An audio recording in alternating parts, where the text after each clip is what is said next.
inniki çıkış edecek bağışıyımız Balkan vilayetinden gelen Herdar rejim ınha bu bätleşige Arzum Aydın bilen gelipdir. Elbette bu Aydın Ustad Halife Bağışı Urvan Mehmet Karacaev'in aytmağına halkın dinleyicinin ağında kalan aydınların biridir. Bu aydın damına yolunun ulu aydınlarının biri olup duruyor. Arzum aydımı Aslı Kerem destanına hayır yakşı havarı kimden eşdeli Keremcan'dan Keremcan asyarını izlap en çeme yollar geçip dağ üstüne barayan vaktinde artırap yolunu yitirdi. Gelen yerine yol ikiye ayrıldı. Allah canım şu yolun haydi doğru yol ka deyip söyledi Keremcan. Arzumdan çıktım yol iki oldu. Men bir yolun haydi birine varayın deyip bir namı aydıp durun eken bu namanım Serdar Bağış'tan dinleyelim. Ver bak Bağış'ın hem diyerken.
Men bu yolun hayfı bilen arayın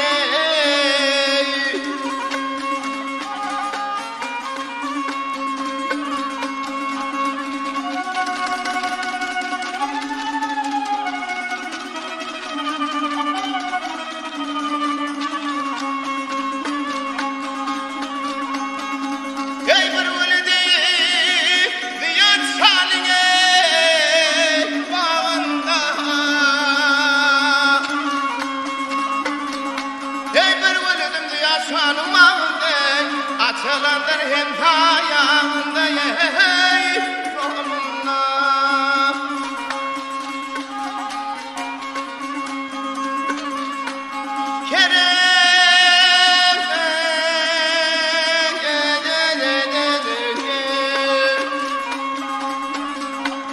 Kerem varlı ardırının dağındek men bu yolun haytı birine eyvayın barayını.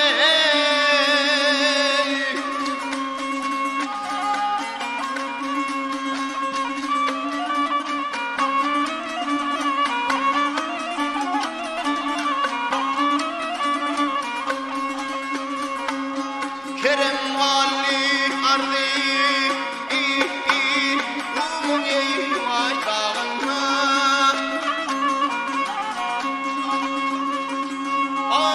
Men bu yolun haytı birine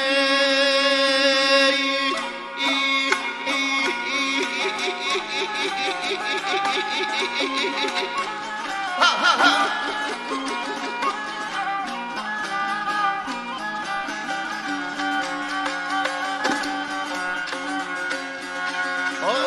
Men bu yolun haydi birine bana yine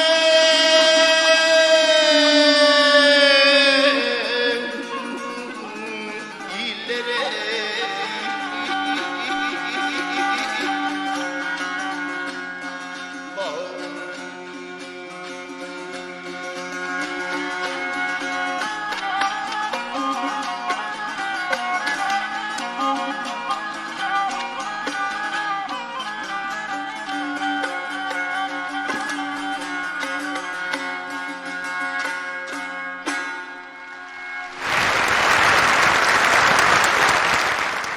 Berekella Firdar başı sağdan kalar size köp sağ olun. O ağzınız belentten belent yanlansın.